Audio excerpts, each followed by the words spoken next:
Estudo sistematizado da doutrina espírita. Programa Fundamental. Módulo 6. Reencarnação. Roteiro 4. Retorno à vida corporal, união da alma ao corpo. Objetivo específico: explicar o processo da união da alma ao corpo. Conteúdo básico: em que momento a alma se une ao corpo? A união começa na concepção, mas só é completa por ocasião do nascimento. Allan Kardec, O Livro dos Espíritos, questão 344. Quando o espírito tem de encarnar num corpo humano em vias de formação, um laço fluídico, que mais não é do que uma expansão do seu perispírito, o liga ao germen que o atrai por uma força irresistível, desde o momento da concepção. À medida que o germen se desenvolve, o laço se encurta. Sob a influência do princípio vito-material do germen, o perispírito, que possui certas propriedades da matéria do plano físico, se une, molécula a molécula, ao corpo em formação, donde poder dizer-se que o espírito, por intermédio do seu perispírito, se enraiza, de certa maneira, nesse germen, como uma planta na terra. Quando o germen chega ao seu pleno desenvolvimento, completa é a união, nasce então o ser para a vida exterior. Allan Kardec, A Gênese, capítulo 11, item 18. A partir do instante da concepção, começa o espírito a ser tomado de perturbação, que o adverte de que lhe soou o momento de começar nova existência corpórea. Essa perturbação cresce de contínuo até o nascimento. Nesse intervalo, seu estado é quase idêntico ao de um espírito encarnado durante o sono. Allan Kardec, O Livro dos Espíritos, questão 351. Em milhares de renascimentos, na Terra, os princípios embriogênicos funcionam, automáticos, cada dia. A lei de causa e efeito executa-se sem necessidade de fiscalização da nossa parte. Na reencarnação, basta o magnetismo dos pais, aliado ao forte desejo daquele que regressa ao campo das formas físicas. André Luiz, Entre a Terra e o Céu. Capítulo 28. O útero funciona como um vaso anímico de elevado poder magnético ou um molde vivo destinado à fundição e refundição das formas, ao sopro criador da bondade divina. André Luiz, Entre a Terra e o Céu. Capítulo 28. Sugestões didáticas. Introdução. Apresentar, no início da reunião, o objetivo do roteiro, realizando breves comentários a respeito do processo de união da alma ao corpo. Desenvolvimento. Dividir a turma em 4 grupos, orientando-os na realização das seguintes atividades. Grupo 1. Leitura, troca de ideias e resumo escrito do item 1 dos subsídios, União da alma ao corpo, até o primeiro parágrafo da continuação 1. Grupo 2. Leitura, troca de ideias e resumo escrito do item 1 dos subsídios, União da alma ao corpo, a partir do segundo parágrafo, subitens B, C, D. Grupo 3. Leitura, troca de ideias e resumo escrito do item 1.1 dos subsídios, o processo da concepção ou fecundação, Grupo 4. Leitura, troca de ideias e resumo escrito do item 1.2 dos subsídios, gravidez ou gestação. Cada grupo deve indicar um participante para apresentar as conclusões em plenário. Ouvir os relatos dos grupos, destacando os pontos mais importantes. Conclusão. Retomar o objetivo, apresentado no início da reunião, explicando o processo de união da alma ao corpo, de acordo com a orientação constante da referência bibliográfica 2, 5, 7, 11 e 12 deste roteiro. A avaliação. O estudo será considerado satisfatório se as conclusões do trabalho em grupo indicarem que houve correto entendimento do assunto. Técnicas, leitura, trabalho em grupo. Recursos, subsídios do roteiro, referências bibliográficas indicadas. Subsídios. 1. União da alma ao corpo. A união começa na concepção, mas só é completa por ocasião do nascimento. Desde o instante da concepção, o espírito designado para habitar certo corpo a este se liga por um laço fluídico, que cada vez mais se vai apertando até ao instante em que a criança vê a luz. Este laço se estreita cada vez mais, à medida que o corpo se vai desenvolvendo. Desde esse momento, o espírito sente uma perturbação que cresce sempre ao aproximar-se do nascimento, ocasião em que ela se torna completa. O espírito perde a consciência de si e não recobra as ideias senão gradualmente. A partir do momento em que a criança começa a respirar, a união então é completa e definitiva. É definitiva a união, no sentido de que outro espírito não poderia substituir o que está designado para aquele corpo. Mas, como os laços que ao corpo prendem são ainda muito fracos, facilmente se rompem e podem romper-se por vontade do espírito, se este recua diante da prova que escolheu. Em tal caso, porém, a criança não vinga. A perturbação que acompanha o espírito adverte de que lhe soou o momento de começar nova existência corpórea. Essa perturbação cresce de contínuo até ao nascimento. Nesse intervalo, seu estado é quase idêntico ao de um espírito encarnado durante o sono. À medida que a hora do nascimento se aproxima, suas ideias se apagam, assim como a lembrança do passado, do qual deixa de ter consciência na condição de homem, logo que entra na vida. Essa lembrança, porém, lhe volta pouco a pouco ao retornar ao estado de espírito. Assim, o espírito jamais presencia o seu nascimento. Quando a criança respira, começa o espírito a recobrar as faculdades, que se desenvolvem à proporção que se formam e consolidam os órgãos que lhes hão de servir às manifestações. Mas, ao mesmo tempo que o espírito recobra a consciência de si mesmo, perde a lembrança do seu passado, sem perder as faculdades, as qualidades e as aptidões anteriormente adquiridas, que haviam ficado temporariamente em estado de latência e que, voltando à atividade, vão ajudá-lo a fazer mais e melhor do que antes. Ele renasce qual se fizera pelo seu trabalho anterior, o seu renascimento lhe é um novo ponto de partida, um novo degrau a subir. O laço fluídico que prende o espírito ao corpo é o próprio perispírito, que, como sabemos, é semimaterial, isto é, pertence à matéria pela sua origem e à espiritualidade pela sua natureza etérea. Como toda matéria, ele é extraído do fluido cósmico universal que, nessa circunstância, sofre uma modificação especial.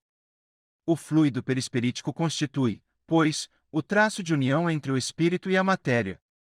Enquanto aquele se acha unido ao corpo, serve-lhe ele de veículo ao pensamento, para transmitir o movimento às diversas partes do organismo, as quais atuam sob a impulsão da sua vontade para fazer que repercutam no espírito as sensações que os agentes exteriores produzam.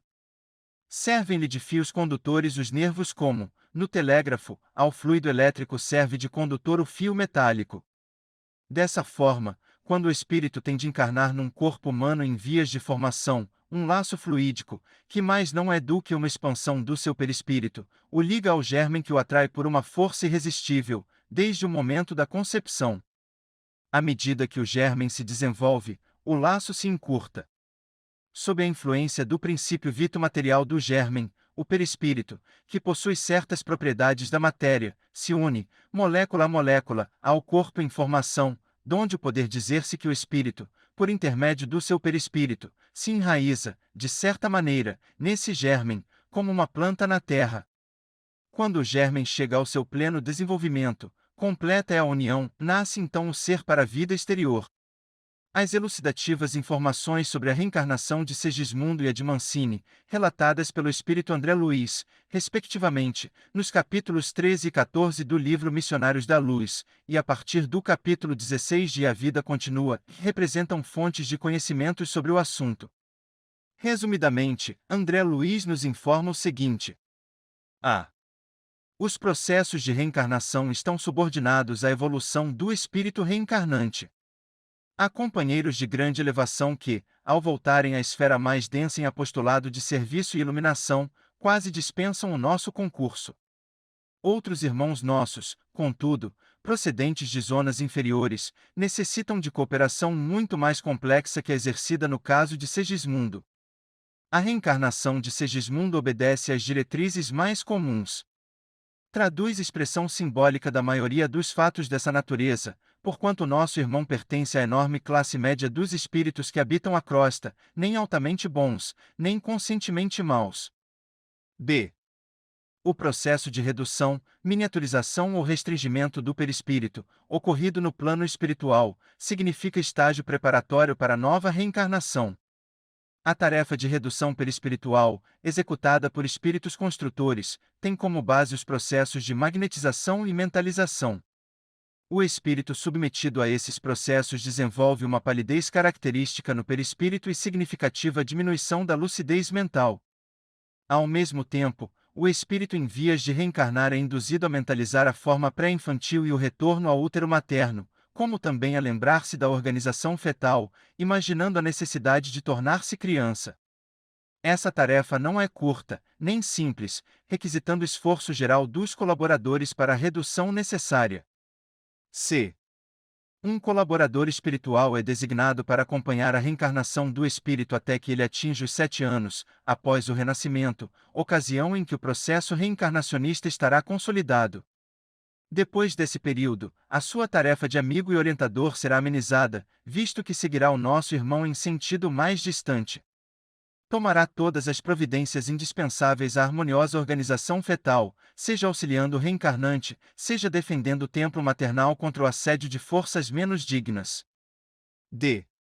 Em relação à herança genética, o organismo dos nascituros, em sua expressão mais densa, provém do corpo dos pais, que lhes entretém a vida e lhes criam os caracteres com o próprio sangue. Todavia, em semelhante imperativo das leis divinas para o serviço de reprodução das formas, não devemos ver a subversão dos princípios de liberdade espiritual, imanente na ordem da criação infinita. Por isso mesmo, a criatura terrena herda tendências e não qualidades.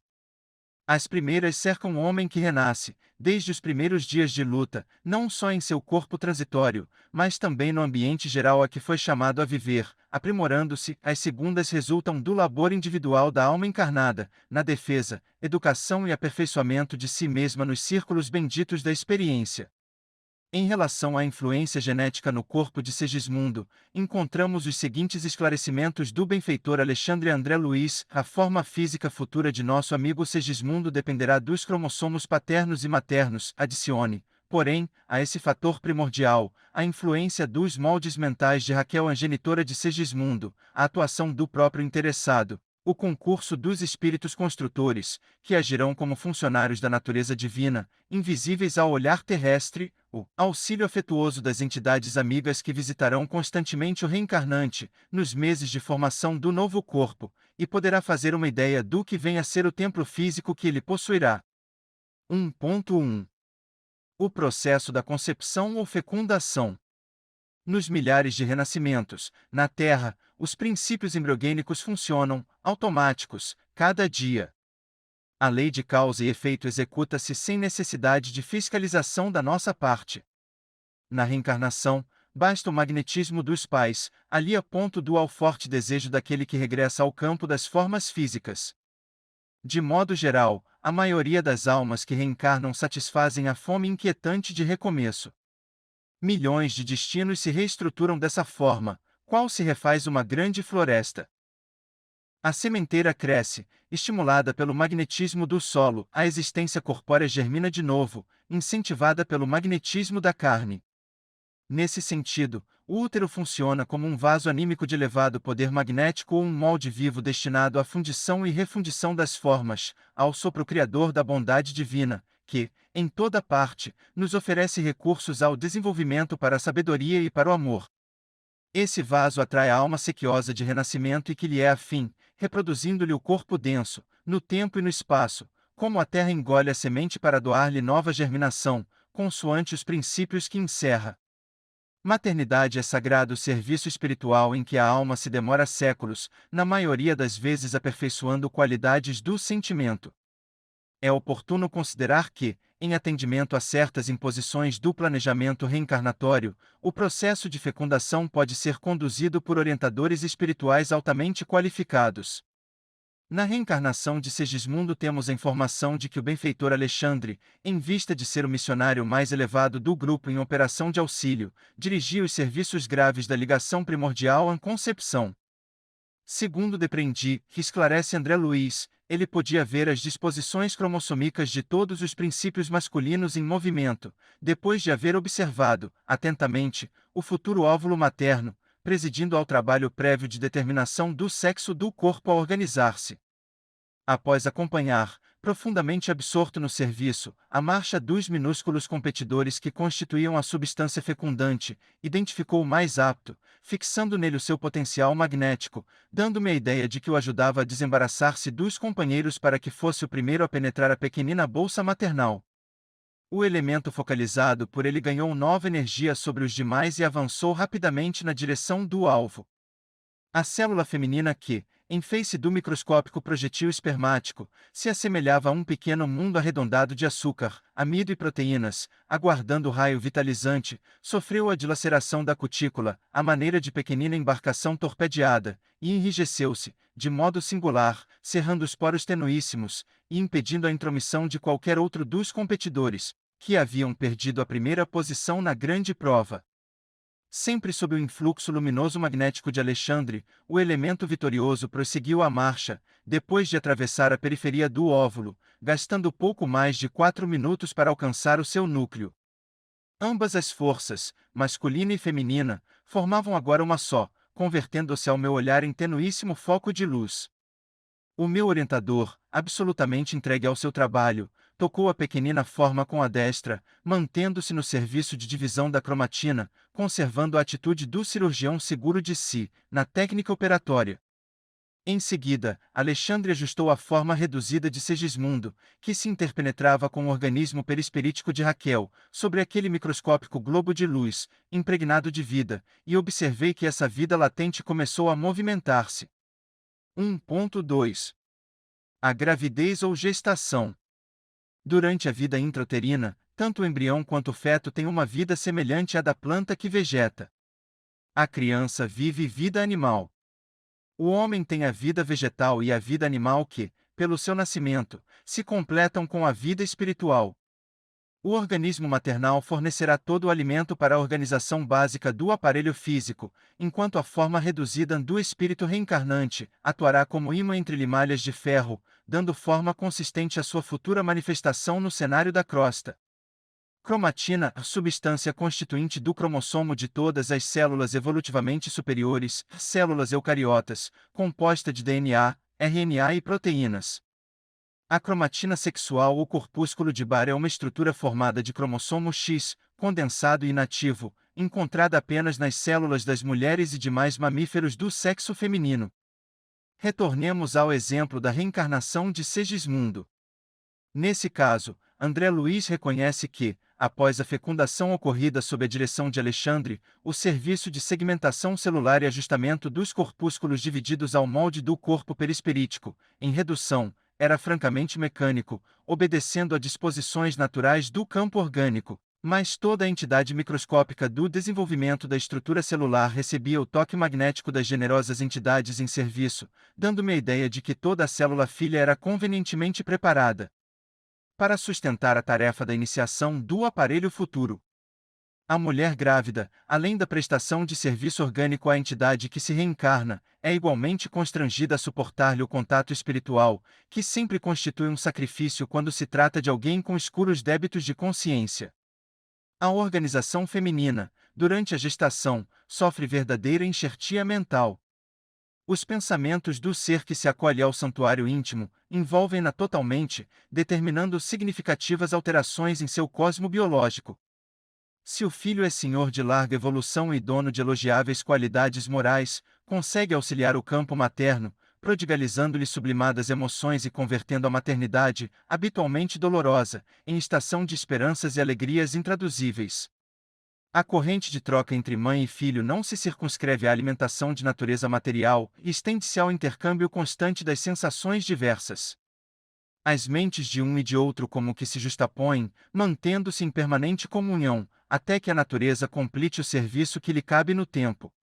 De semelhante associação, procedem os chamados os sinais de nascença. Certos estados íntimos da mulher alcançam, de algum modo, o princípio fetal, marcando-o para a existência inteira. É que o trabalho da maternidade assemelhasse a delicado processo de modelagem, requisitando, por isso mesmo, muita cautela e harmonia para que a tarefa seja perfeita.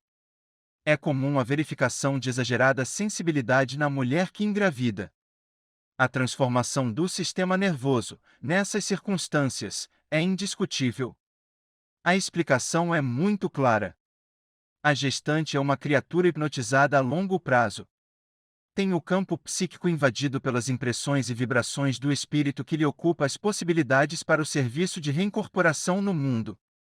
Quando o futuro filho não se encontra suficientemente equilibrado diante da lei, e isso acontece quase sempre, a mente maternal é suscetível de registrar os mais estranhos desequilíbrios, porque, à maneira de um médium, estará transmitindo opiniões e sensações da entidade que a empolga.